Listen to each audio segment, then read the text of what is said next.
আমাদের বাবা সাইয়েদনা ইব্রাহিম আলাইহিস সালাম 250 বছর জীবিত ছিলেন।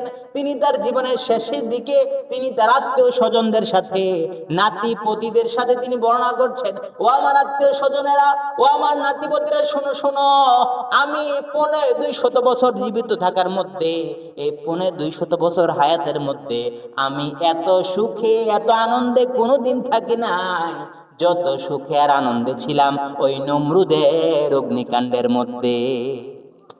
সুবহানাল্লাহ বলবেন না?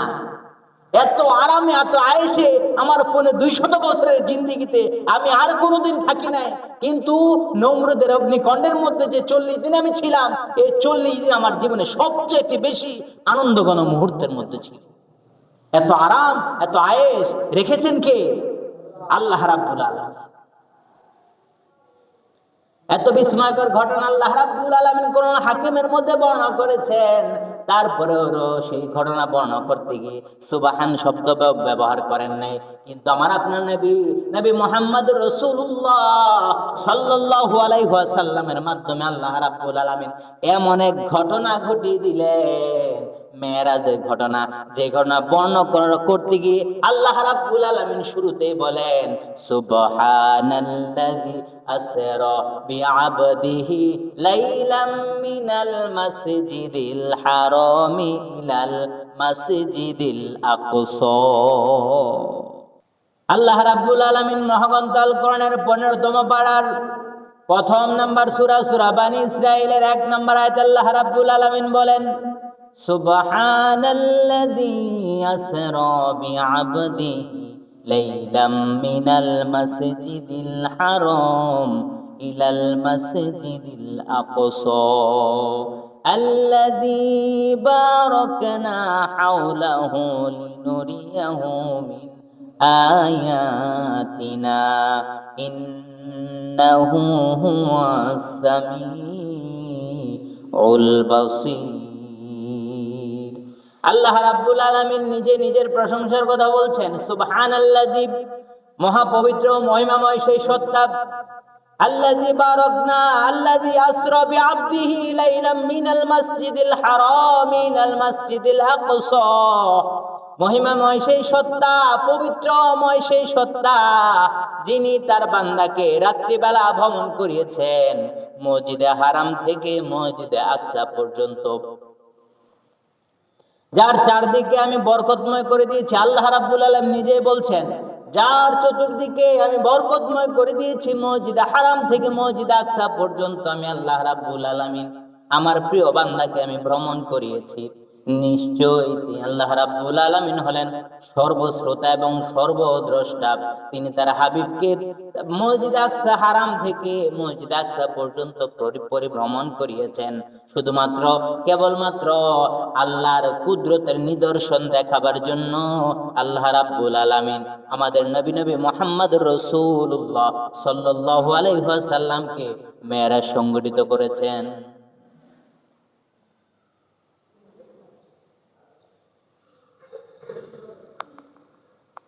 এই ইসরা বা মেরাজ হলো গুরুত্বপূর্ণ, এতই গুরুত্বপূর্ণ যে ইসরা বা মেরাজের গুরুত্ব এতই বেশি যে মেরাজকে গুরুত্ব বোঝানোর জন্য আল্লাহ রাব্বুল আলামিন স্বতন্ত্র একটি সূরা কোরআনুল কারীমের মধ্যে নাযিল করে দিয়েছে। স্বতন্ত্র একটি সূরার মাঝে একটি আয়াত আল্লাহ রাব্বুল আলামিন নাযিল করে দিয়েছে।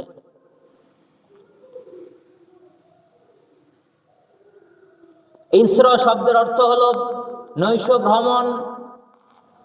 পরিভাষায় রাত্রিবেলায় মসজিদ হারাম থেকে মসজিদ আকসা পর্যন্ত এই যে পরিভ্রমণকে বলা হয় ইসরা। রাসূল সাল্লাল্লাহু আলাইহি ওয়াসাল্লামের মসজিদ হারাম থেকে মসজিদ আকসা পর্যন্ত এই ভ্রমণটাকে বলা হয় ইসরা। রাসূল সাল্লাল্লাহু আলাইহি ওয়াসাল্লামের রাত্রিকালীন নৈশ ভ্রমণ ছিল দুই ভাবে। একটা ছিল মসজিদ হারাম থেকে মসজিদ আকসা পর্যন্ত, এটাকে কোরআনের ভাষায় বলা হয় ইসরা। আর মসজিদে হারাম থেকে আল্লাহর আরশ পর্যন্ত এই ভ্রমণকে বলা হয় মেরাজ। এই দুইটা পার্টে, দুইটা পদ্ধতিতে, দুইটা ভাবে আল্লাহর হাবিব সাল্লাল্লাহু আলাইহি ওয়াসাল্লামের মেরাজ সংঘটিত হয়েছে। ইসলামী শরীয়তের পরিভাষায় মেরাজ বলা হয় যে রাতে আল্লাহর হাবিব সাল্লাল্লাহু আলাইহি ওয়াসাল্লাম সশরীরে পবিত্র মক্কা নগরী থেকে মসজিদ আকসা হয়ে 7 আসমান, আরশ, কুরসি, জান্নাত, জাহান্নাম ভ্রমণ করে এবং আল্লাহ রাব্বুল আলামিন নৈকট্য লাভ করে ওই রাতে আবার মক্কায় প্রত্যাবর্তন করলেন। ওই আশ্চর্যজনক ঘটনাকে পবিত্র কোরআনের ভাষায় ইসরা বা মিরাজ বলা হয়। যেহেতু রজব মাস চলছে, এই রজব মাসে আমার আপনার নবী মুহাম্মদ রাসূলুল্লাহ সাল্লাল্লাহু আলাইহি ওয়াসাল্লামকে আল্লাহ রাব্বুল আলামিন এই অধিকাংশ আলেমের মতে রজব মাসের 27 তারিখ, আজকে হলো রজব মাসের 26 তারিখ, আজ দিবাগত রাত, আজ শুক্রবার, দিন যাওয়ার পরে রাত আসে, রাত্রে হলো রজব মাসের 27 তারিখ। অধিকাংশ উলামায়ে কেরামগণ বলেন এই রজব মাসের 27 তারিখ তথা আজ এই শুক্রবার দিবাগত রাতেই 27 তারিখ, এই 27 তারিখ আল্লাহর হাবিব সাল্লাল্লাহু আলাইহি ওয়াসাল্লামের মেরাজ সংঘটিত হয়েছে। এত বিস্ময়কর মেরাজ আল্লাহ রাব্বুল আলামিন তার হাবিবের মাধ্যমে ঘটিয়েছেন, যে কারণে আল্লাহ রাব্বুল আলামিন এত বিস্ময়কর ঘটনা পৃথিবীর আর অন্য কোন ঘটনার মধ্যে ঘটান নাই। পৃথিবীর সৃষ্টি হতে কিয়ামত পর্যন্ত যত বিস্ময়কর ঘটনার অবতারণা হয়েছে, মিরাজুন নবী সাল্লাল্লাহু আলাইহি ওয়াসাল্লাম হলো সব বিস্ময়কর ঘটনার মধ্যে অন্যতম।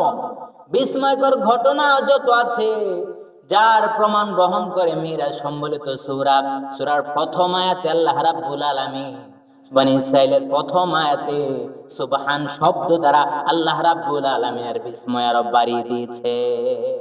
সুবহানাল্লাহ। এত বিস্ময়কর ঘটনা যে কোন কিয়ামত, পৃথিবী সৃষ্টির সূচনা লগ্ন থেকে কিয়ামত পর্যন্ত এই পর্যন্ত যত ঘটনা এসেছে কোরআন কারীমে অসংখ্য ঘটনার কথা আছে না নাই? অসংখ্য ঘটনার কথা কোরআন কারীমের মধ্যে আছে, কিন্তু কোন ঘটনা বর্ণনা করতে গিয়ে আল্লাহ রাব্বুল আলামিন সুবহান শব্দ ব্যবহার করেন নাই, বিস্ময়কর ঘটনা, আশ্চর্যজনক এই শব্দ ব্যবহার করেন নাই।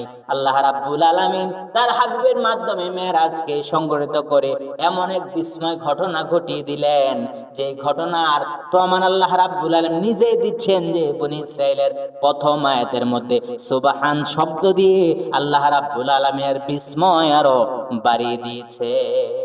কোন ঘটনার পূর্বে আল্লাহ রাব্বুল আলামিন সুবহান শব্দ ব্যবহার করেন নাই। শুধুমাত্র বিশ্বনবী সাল্লাল্লাহু আলাইহি ওয়াসাল্লাম তার প্রিয় হাবিবের মেরাজ সম্বলিত এই ঘটনা বর্ণনা করতে গিয়ে উম্মতে মুহাম্মাদীকে এই ঘটনা জানান দিতে গিয়ে আল্লাহ রাব্বুল আলামিন এই সূরা শুরুতেই সুবহান শব্দ ব্যবহার করেছেন। পবিত্র কোরআনুল কারীমের মধ্যে অসংখ্য অগণিত ঘটনা আছে, অসংখ্য গণিত নবীগণের ঘটনা আল্লাহ রাব্বুল আলামিন কোরআন হাকিমের মধ্যে বর্ণনা করেছেন। যেমন আল্লাহ রাব্বুল আলামিন সাইয়েদানা ইউনূস আলাইহিস সালাতু ওয়াস সালামের 40 দিন মাছের পেটে থাকার ঘটনা আছে না নাই? সাইয়েদানা ইব্রাহিম আলাইহিস সালাতু ওয়াস সালামের 40 দিন নমরুদের আগুনের কুণ্ডের ঘটনা আছে না নাই? সাইয়েদনা ঈসা আলাইহিস সালাতু ওয়াস সালামের ঘটনা কোরআন হাকিমের মধ্যে আছে। সাইয়েদনা মূসা আলাইহিস সালাতু ওয়াস সালামের ঘটনা, সাইয়েদনা লূত আলাইহিস সালাতু ওয়াস সালামের ঘটনা, সাইয়েদনা নূহ আলাইহিস সালাতু ওয়াস সালামের ঘটনা, সাইয়েদনা বিভিন্ন নবী রাসূলদের ঘটনা কোরআন হাকিমের মধ্যে বর্ণনা করেছেন। এছাড়াও আরো রয়েছে কওমে আদ, কওমে সামুদ জাতির বিভিন্ন বিস্ময়কর ঘটনা আল্লাহ রাব্বুল আলামিন কোরআন কারীমের মধ্যে বর্ণনা করেছেন। কিন্তু কোন ঘটনার আগে আল্লাহ রাব্বুল আলামিন সুবহান শব্দ ব্যবহার করেন নাই। শুধুমাত্র বিশ্বনবীর মাধ্যমে যে মেরাজ সংগঠিত করেছেন আল্লাহ রাব্বুল আলামিন, এত বিস্ময়কর ঘটনা ঘটালেন যে ঘটনার বর্ণনার শুরুতে আল্লাহ রাব্বুল আলামিন সুবহান শব্দ দিয়ে এর বিস্ময় আরো বাড়িয়ে দিয়েছে। যেমন কোরআন কারীমের শুরুতে আছে সাইয়েদনা কোরআন কারীমের মাঝে সাইয়েদনা ইউনূস আলাইহিস সালাতু ওয়াস সালামের ঘটনা। 40 দিন পর্যন্ত তিনি মাছের পেটের অন্ধকারের মধ্যে ছিলেন। এক হলো রাত্রে বেলার অন্ধকার, আরেকটা হলো সমুদ্রের তলের নিচের অন্ধকার, আর 3 নাম্বার অন্ধকার হলো মাছের পেটের ভিতরের অন্ধকার। 3টা অন্ধকারের মধ্যে সাইয়েদনা ইউনূস আলাইহিস সালাতু ওয়াস সালাম ছিলেন। বিজ্ঞানীরা গবেষণা করে দেখেছেন, কোন ব্যক্তি যদি টানা 7 দিন পর্যন্ত কোন অন্ধকার ঘরের মধ্যে আবদ্ধ থাকে, আর 7 দিন পরে যদি ওই ব্যক্তিকে ঘর থেকে বের করা হয়, তাহলে ওই ব্যক্তি আর তার দৃষ্টিশক্তি ফিরে পাবে না।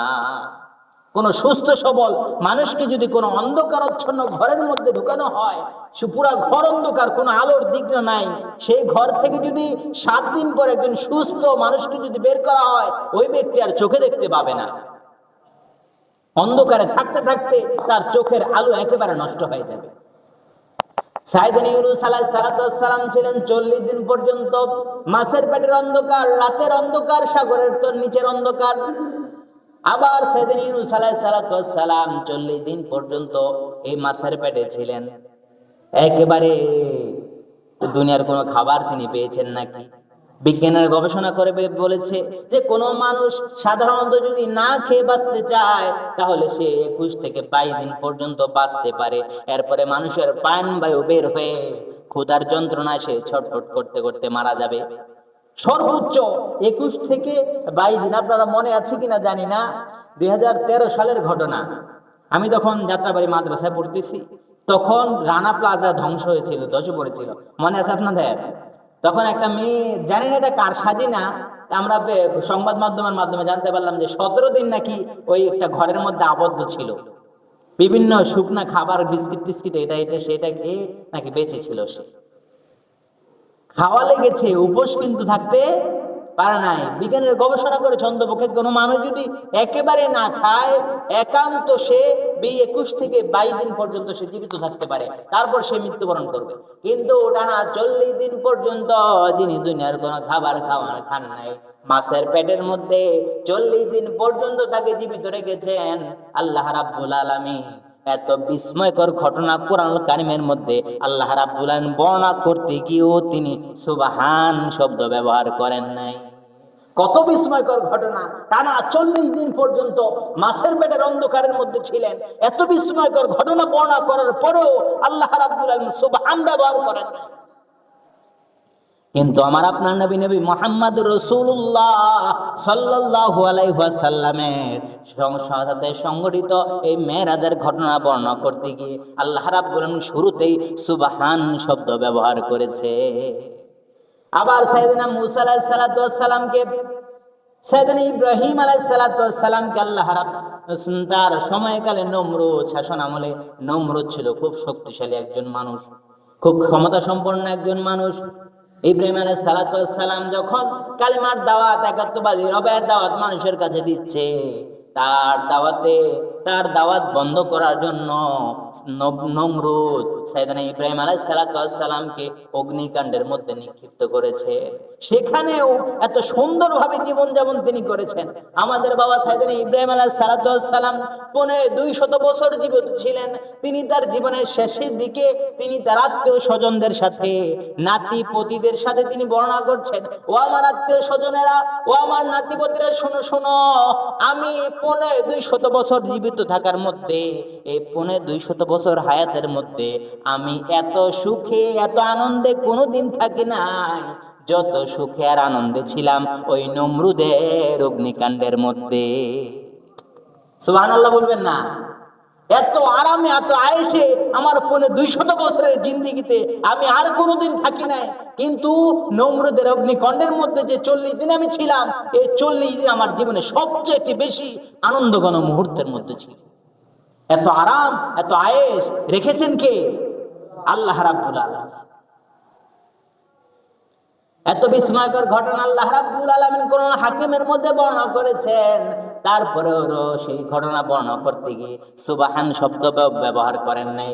কিন্তু আমার আপনার নবী মুহাম্মদুর রাসূলুল্লাহ সাল্লাল্লাহু আলাইহি ওয়াসাল্লামের মাধ্যমে আল্লাহ রাব্বুল আলামিন এমন এক ঘটনা ঘটিয়ে দিলেন, মেরাজের ঘটনা, যে ঘটনা বর্ণনা করতে গিয়ে আল্লাহ রাব্বুল আলামিন শুরুতেই বলেন সুবহানাল্লাযী আসরা বিআবদিহি লাইলাম মিনাল মাসজিদিল হারামি ইলাল মাসজিদিল আকসা। আল্লাহ রাব্বুল আলামিন শুরুতেই সুবহান শব্দ ব্যবহার করে এই ঘটনার আরো বিস্ময় বাড়িয়ে দিলেন।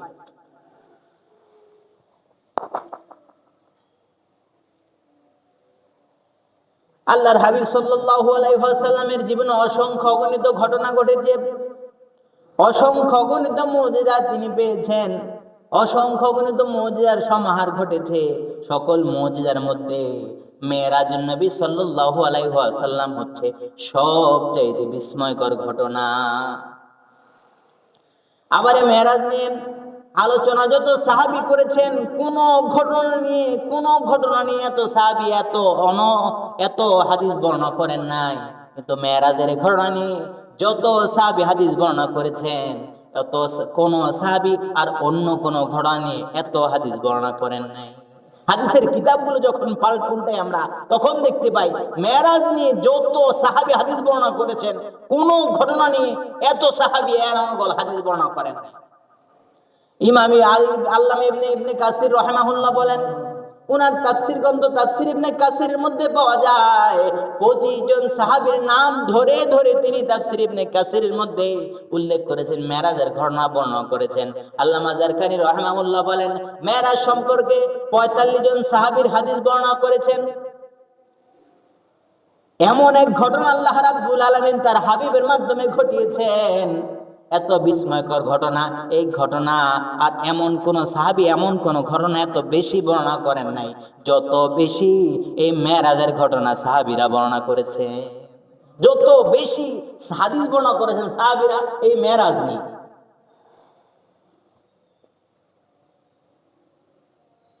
এমন বিস্ময়কর ঘটনা আল্লাহ রাব্বুল আলামিন তার হাবিবকে দিয়ে ঘটিয়েছেন, যা আজ পর্যন্ত বিজ্ঞানের যুগে এসে মহাকাশ বিজ্ঞানীরা পর্যন্ত অবাক হয়ে যাচ্ছে, কিভাবে এটা সম্ভব।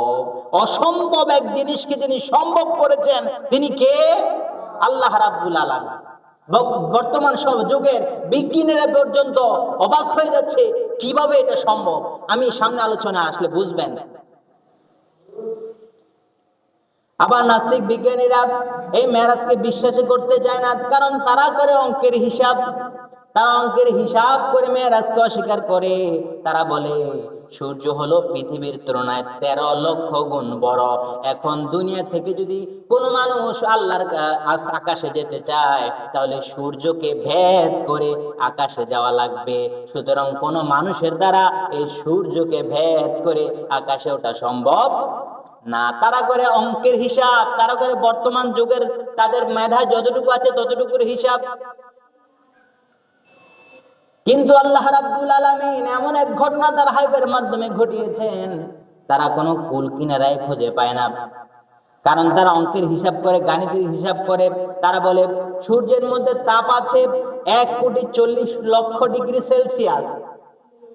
তারা বলে যে সূর্যের মধ্যে তাপ আছে, যে সূর্যের তাপ আমরা জমিনের মধ্যে পাই, এই সূর্যের তাপের পরিমাপ তারা বলছে সূর্যের মধ্যে তাপ আছে 1,40,00,000 °C। সুতরাং 1,40,00,000 °C ভেদ করে কেউ আকাশের মধ্যে যেতে পারে? তারা বিশ্বাসই করতে পারছে না।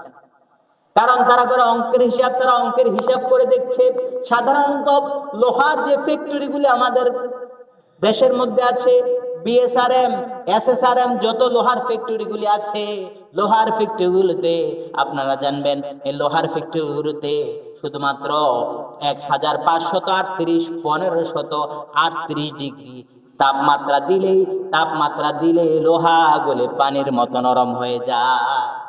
মাত্র 1538 ডিগ্রি সেলসিয়াস তাপমাত্রা দেওয়ার কারণে লোহা গলে একেবারে পানির মতো নরম হয়ে যায়। তারপরে লোহা কোম্পানিরা কি করে, তাদের বিভিন্ন লোহার ছাঁচ আছে না, 3 সুতা রডের ছাঁচ, 2 সুতা রডের ছাঁচ, 5 সুতা রডের ছাঁচ আছে না, তাদের কোম্পানির লোগো সম্বলিত বিভিন্ন ছাঁচের মধ্যে এই গলিত পানিটা যখন ঢেলে দেয়, এই গলিত পানিটা আগুনের মধ্যে পুড়ে একবারে লোহার মতো হয়ে যায়। তারপরে বের করার মাধ্যমে তারা লোহা তৈরি করে।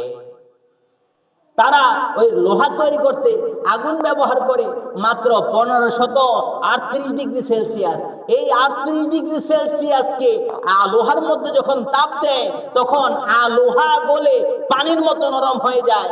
সামান্যতম 1538 ডিগ্রি সেলসিয়াস দিয়ে যদি লোহাকে পানির মতো গলিয়ে দেওয়া যায়, আর যেখানে 1,40,00,000 ডিগ্রি সেলসিয়াস সূর্যের তাপ, এই সূর্যের তাপকে ভেদ করে কিভাবে মুহাম্মদ আকাশে গিয়েছে, এটা আমাদের বুঝে আসে না। এটা নাস্তিক বিজ্ঞানীরা বলে। কিন্তু এই সমস্ত সকল কিছু চিন্তাকে ভেদ করে, সকল চিন্তাকে দূরে ঠেলে দিয়ে এই সকল অসম্ভবকে যিনি সম্ভব করেছেন তিনি আমাদের আল্লাহ রাব্বুল আলামিন। মেরাজ হলো এমন এক বিস্ময়কর ঘটনা যা বিজ্ঞানীরা কোনো কুল কিনারায় খুঁজে পায় না। তারা বলে মানুষ যখন উপরে ওঠে তখন বাতাস শূন্য হয়ে যায়। দেখবেন আপনি যতই উপরে উঠবেন বাতাস আস্তে আস্তে কমতে থাকে। এই জন্য বিভিন্ন পাহাড়ের চূড়ায় যখন বিভিন্ন পাহাড় আরোহীরা ওঠে, পর্বত চূড়ায় যখন পর্বত আরোহীরা ওঠে, তখন তাদের পিঠে অক্সিজেনের ব্যাগ থাকে কিনা, অক্সিজেনের বোতল থাকে।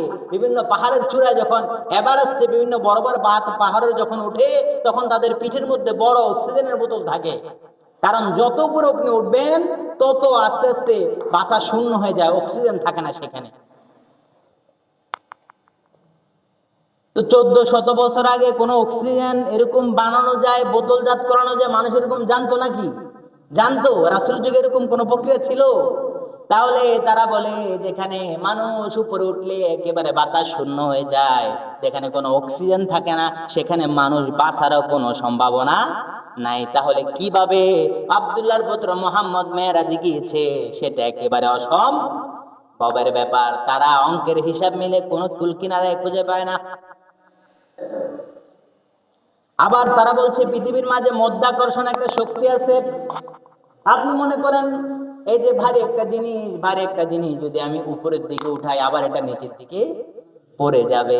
তাহলে মুহাম্মদ কিভাবে, তার কি ডানা আছে নাকি, সে উপরে আকাশে কিভাবে গেল? তারা কোনো কিছুই মানে কোনো দিকেই তারা বিশ্বাস করতে যায় না যে কিভাবে মুহাম্মদ সাল্লাল্লাহু আলাইহি ওয়াসাল্লামের মেরাজ হয়েছে। যুক্তিতে বুঝে আসবে না। সকল যুক্তিকে উপেক্ষা করে সকল অসম্ভবকে সম্ভব করেছেন যিনি, তিনি কে? আল্লাহ রাব্বুল আলামিন। আল্লাহ রাব্বুল আলামিন এটা ভালো করে জানেন যে দুনিয়ার কিছু মানুষ থাকবে যারা ঈমান আনবে না, তারা এটা বিশ্বাসও করবে না। এই জন্য আল্লাহ রাব্বুল আলামিন এই বিস্ময়কে আরো বেশি বাড়ানোর জন্য আল্লাহ রাব্বুল আলামিন শুরুতেই সূরা বানী ইসরাঈলের শুরুতে সুবহান শব্দ ব্যবহার করে এই মেরাজের বিস্ময়কে আল্লাহ তাআলা আরো বাড়িয়ে দিয়েছে। সুবহানাল্লাহ। আবার আমরা যখন কোনো আশ্চর্যজনক জিনিস শুনি তখন কি বলি? সুবহান। আবার আমরা যখন খুশি হয়ে যাই তখন কি বলি? ভালো কোনো সংবাদ শুনি তখন আমরা কি বলি? আলহামদুলিল্লাহ। আবার আমরা যখন কোনো বিপদের সংবাদ শুনি, কেউ মৃত্যুবরণ করেছে, আমরা যখন কোনো বিপদের এলান শুনি তখন আমরা কি করি? ইন্না লিল্লাহ। যখন কোন আশ্চর্যজনক সব জিনিস আমরা দেখি, বিস্ময়কর জিনিস আমরা দেখি, তখন আমরা পড়ি সুবহানাল্লাহ। এই জন্য আল্লাহ রাব্বুল আলামিন মেরাজ হলো এমন এক বিস্ময়কর ঘটনা বর্ণনা করতে গিয়ে আল্লাহ তাআলা সুবহান শব্দ ব্যবহার করে এই মেরাজের ঘটনাকে আরো বিস্মিত করে দিয়েছে। এত বিস্ময়কর ঘটনা আল্লাহ রাব্বুল আলামিন তার হাবিবের মাধ্যমে ঘটিয়েছেন। এখন অনেকের মনে প্রশ্ন জাগতে পারে অথবা অনেকের জানা নাও থাকতে পারে যে কোন সনে মেরাজ সংগঠিত হয়েছে, কোন তারিখে। আবু বারি ইবনে সালেম বলেন হিজরতের 6 মাস পূর্বে মেরাজ সংগঠিত হয়েছিল। ইবনে জাওজি রাহমাহুল্লাহ বলেন হিজরতের 8 মাস পূর্বে মেরাজ সংগঠিত হয়েছিল। আবার ইবনে আব্দুল বারি রাহমাহুল্লাহ বলেন হিজরতের 1 বছর 2 মাস পূর্বে মেরাজ সংগঠিত হয়েছিল। ইবনে হাজম বলেন নবুয়তের 12তম বছরে মেরাজ সংগঠিত হয়েছিল। অধিকাংশ আলেমগণের মতে জমহুর উলামায়ে কেরামগণ বলেন যে রজব মাসের 26 তারিখ দিবাগত রাত, আজকে দিবাগত রাত, আজ 26 তারিখ, আজকে দিবাগত রাত তথা 27শে রজব আল্লাহর হাবিব সাল্লাল্লাহু আলাইহি ওয়াসাল্লামের মেরাজ সংগঠিত হয়েছিল। অধিকাংশ উলামায়ে কেরামগণ এই মতটাকে পছন্দ করেন। কত সময় ধরে আল্লাহর হাবিব সাল্লাল্লাহু আলাইহি ওয়াসাল্লাম মেরাজ সংগঠিত করেছেন, কত সময় লেগেছে। কিন্তু অনেক সময় আপনারা ইউটিউবে সার্চ করলে অনেক বক্তারা আবার এরকম বলে থাকে, আপনারা শুনবেন যে বিশ্বনবী মেরাজে গিয়েছেন, মেরাজে গিয়ে দরজাটা বন্ধ করেছেন, তিনি মেরাজ থেকে এসেও দেখেছেন যে দরজার কড়া নড়ছে। এমন ঘটনা আমরা শুনেন নাই? বিশ্বনবী ওযু করে গিয়েছেন, ওযুর পানি এখনো গড়াচ্ছে, এরকম ঘটনা শুনেন নাই? অনেকে বলছে বিশ্বনবী মুহূর্তের মধ্যে মেরাজ সংগঠিত করে চলে এসেছেন। এটা একেবারে ডাহা মিথ্যা কথা। বিশ্বনবী সাল্লাল্লাহু আলাইহি ওয়াসাল্লাম, আমরা যখন হাদিসের পাতা উল্টাই, হাদিসের পাতার মধ্যে যখন খুঁজি, হাদিসের পাতার মধ্যে বিশ্বনবী সাল্লাল্লাহু আলাইহি ওয়াসাল্লাম বলেন, বিশ্বনবী সাল্লাল্লাহু আলাইহি ওয়াসাল্লাম যখনই মেরাজে গিয়েছেন তখন ছিল এশারের সময়। এশারের নামাজের সময় তিনি মেরাজে গিয়েছিলেন, আর দুইজন ফেরেশতা তাকে মেরাজে নিয়ে আল্লাহর সান্নিধ্যে নিয়ে গিয়েছিলেন। আর তিনি যখন দুনিয়ার জমিনে আসলেন তখন ছিল ফজরের সময়। তাহলে এই যে অনেকে বলে থাকে যে এরকম যে রাসূল সাল্লাল্লাহু আলাইহি ওয়াসাল্লাম মেরাজে গেছেন, দরজাটা বন্ধ করে গেছেন, তিনি এসেও দেখলেন দরজার কড়া নড়তেছে, ওযু করে গিয়েছেন, ওযুর পানি এখনো গড়াচ্ছে। হ্যাঁ, এরকম কথা অনেকে বলে থাকে যে বিছনা থেকে উঠে গেছেন, সেই বিছনাটা এখনো গরম আছে। এরকম ভুয়া কথা আমরা কান দেবেন না। আমরা কথা শুনবো কোরআন এবং হাদিসের ভিত্তিতে। রাজি আছি সবাই? আল্লাহ তাআলা আমাদেরকে আমল করার তৌফিক দান করুক, আমরা বলি আমিন। মেরাজ হলো এমন এক বিস্ময়কর ঘটনা, আল্লাহ রাব্বুল আলামিন তার হাবিবের মাধ্যমে তা ঘটিয়েছেন। মহাকাশ বিদ্যা সম্পর্কে জ্ঞানহীন আরবরাও তা অবাক হয়ে যাচ্ছে, কিভাবে এটা সম্ভব, তারাও বিশ্বাস করতে চায় না। রাসূল সাল্লাল্লাহু আলাইহি সাল্লাম মক্কা থেকে বাইতুল মুকাদ্দাসের 765 মাইল 1232 কিলোমিটার পথ, যেখানে তৎকালীন সময় লাগতো 40 দিন। মসজিদে হারাম থেকে মসজিদে আকসায় যেতে তৎকালীন সময় লাগতো 40 দিন। অবাক হয়ে গিয়েছিল মানুষ, কিভাবে এটা সম্ভব, বিশ্বাসই করতে পারছিল না। আল্লাহর হাবিব সাল্লাল্লাহু আলাইহি ওয়াসাল্লাম যখন মক্কা থেকে মেরাজ সংগঠিত হওয়ার পরে ফিরে আসলেন, আবু জাহেলের সঙ্গে সর্বপ্রথম দেখা, কেউ তার কথা বিশ্বাসই করতে পারছিল না। সবাই তাকে মিথ্যুক, গণক, জাদুকর বলে বিভিন্ন অপবাদ দিচ্ছে, কেউ তার কথা বিশ্বাস করছিল না। কিন্তু আল্লাহ রাব্বুল আলামিন তার হাবিবের মাধ্যমে এমন এক ঘটনা ঘটিয়েছেন যে সকল বিশ্বাসের ঊর্ধ্বে সকল অসম্ভবকে সম্ভব করে আল্লাহ রাব্বুল আলামিন তার হাবিবের মাধ্যমে এমন এক বিস্ময়কর ঘটনা ঘটিয়েছেন। বিশ্বনবী সাল্লাল্লাহু আলাইহি ওয়াসাল্লাম বলেন, আমি এশারের নামাজের টাইমে মেরাজে গিয়েছি। আবার আমি যখন দুনিয়ার জমিনে মক্কার বুকে ফিরে আসলাম, তখন মসজিদে হারামের পাশে যখন এসে নামলাম, তখন হলো ফজরের সময়। এতক্ষণ সময় লেগেছিল আল্লাহর হাবিব সাল্লাল্লাহু আলাইহি সাল্লামের এই মেরাজ সংগঠিত হওয়ার মধ্যে। মক্কাবাসীরা বিশ্বাসও করতে পারছিল না, কিন্তু তারা, কেননা তারা জানতো, তারা বিশ্বাস করতো তখনকার মসজিদে হারাম থেকে মসজিদে আকসায় পৌঁছতে সময় লাগতো 40 দিন, যেতে সময় লাগতো 40 দিন। 1232 কিলোমিটারের পথ, 765 কিলোমিটার মাইলের রাস্তা। তখনকার সময় প্লেন ছিল নাকি? প্লেন ছিল? আমাদের মতো দ্রুতগতি বাস ছিল?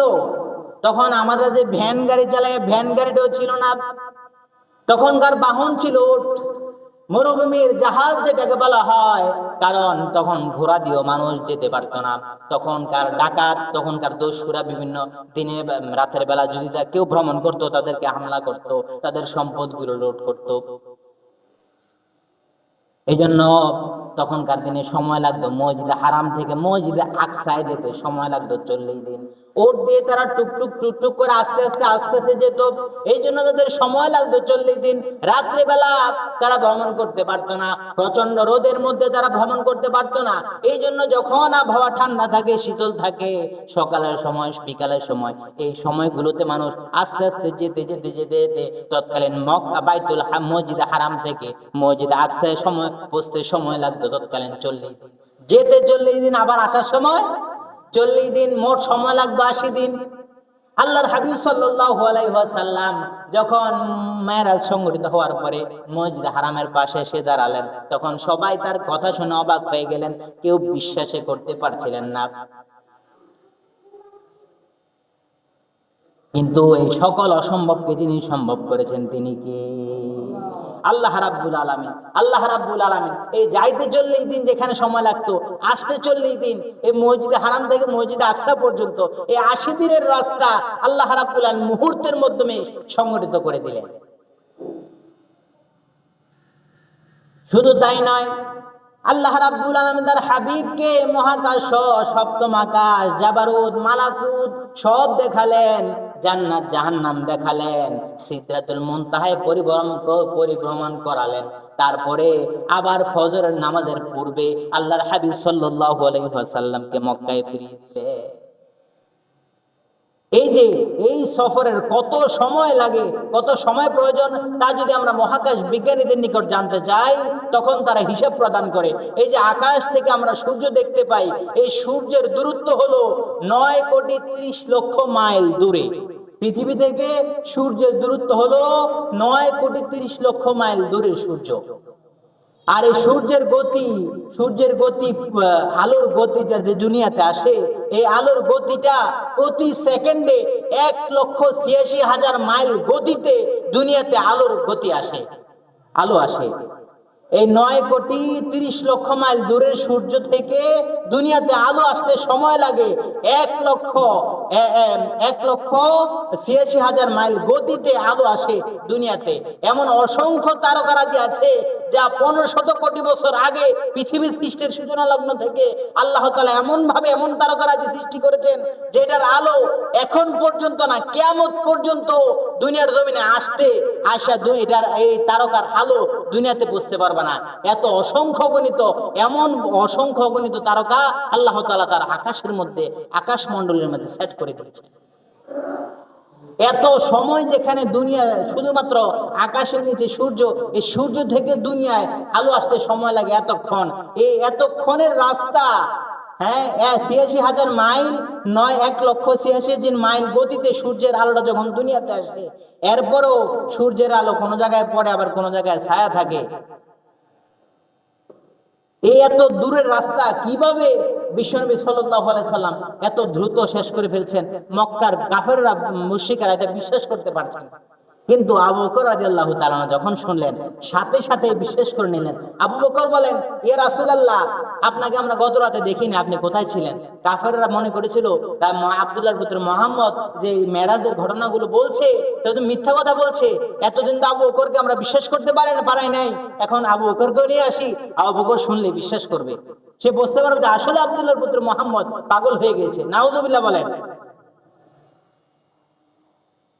আবু বকর রাদিয়াল্লাহু তাআলা আনহুকে যখন ডাকা হলো, আবু বকর রাদিয়াল্লাহু তাআলা এসে বললেন, ইয়া রাসূলুল্লাহ, ইয়া হাবিবাল্লাহ, গত রাতে আপনি কোথায় ছিলেন গো নবী? গত রাতে যে আমি আপনাকে দেখতে পাই নাই, আপনার সকল বিবিদের ঘরে আমি খুঁজেছি, আপনি যেখানে যেখানে রাতের মধ্যে যান, রাতে থাকেন, সেখানে খুঁজেছি ওগো নবী, কোথাও আপনাকে পাই নাই। ওগো নবী, আপনি কোথায় ছিলেন? আল্লাহর হাবিব সাল্লাল্লাহু আলাইহি ওয়াসাল্লাম বলেন, ও আবু বকর, তুমি গত রাতে আমাকে কোথায় পাবে? আমি তো আল্লাহর সান্নিধ্যে মেরাজে গিয়েছিলাম। আরবের কাফের মুশরিকরা বিশ্বাস করতে পারল না, কিন্তু আবু বকর রাদিয়াল্লাহু তাআলা যখনই শুনলেন এই মেরাজের ঘটনা, তখন আবু বকর রাদিয়াল্লাহু তাআলা সাথে সাথে বলেন, সাদাকতা ইয়া রাসূলুল্লাহ সাল্লাল্লাহু আলাইহি ওয়াসাল্লাম, ওগো নবী, আপনি সত্যি কথা বলেছেন। সাথে সাথে আবু বকর রাদিয়াল্লাহু তাআলাকে সিদ্দিক উপাধিতে ভূষিত করেন আল্লাহর হাবিব সাল্লাল্লাহু আলাইহি ওয়াসাল্লাম। এই মেরাজের ঘটনা বিজ্ঞানীরা, বর্তমান অনেক বিজ্ঞানীরা এটা বিশ্বাস করতে পারে না, কিন্তু বিশ্বাস হোক বা না হোক, আমাদের মন থেকে আমাদের বিশ্বাস করা লাগবে, দরকার আছে না নাই? মন থেকে মেরাজের ঘটনা আমাদের বিশ্বাস করা লাগবে। এটার নামে হলো ঈমান। অনেক বিষয় আছে আমরা না দেখেও বিশ্বাস করিনি। অনেক এমন বিষয় আছে আমরা না দেখে বিশ্বাস করি। যাই হোক, আল্লাহ তাআলা যদি সুযোগ করে আগামী জুমায় বিস্তারিত আলোচনা আপনাদের সম্মুখে করব। আর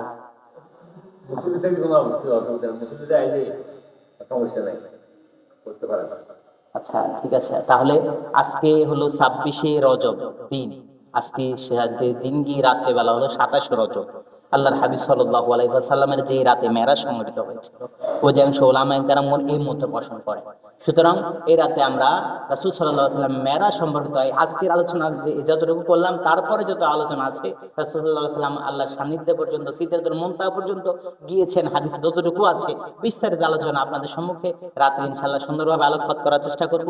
তাই সকলের দাওয়াত রইল ইনশাআল্লাহ, আজকে রাতে এশার নামাজের পরে সংক্ষিপ্ত আকারে, বেশি কষ্ট দেব আপনাদেরকে কষ্ট দেব না, ইনশাআল্লাহ সব সংক্ষিপ্ত আকারে মেরাজ সম্বলিত আলোচনা আপনাদের সম্মুখে চেষ্টা করব তুলে ধরতে।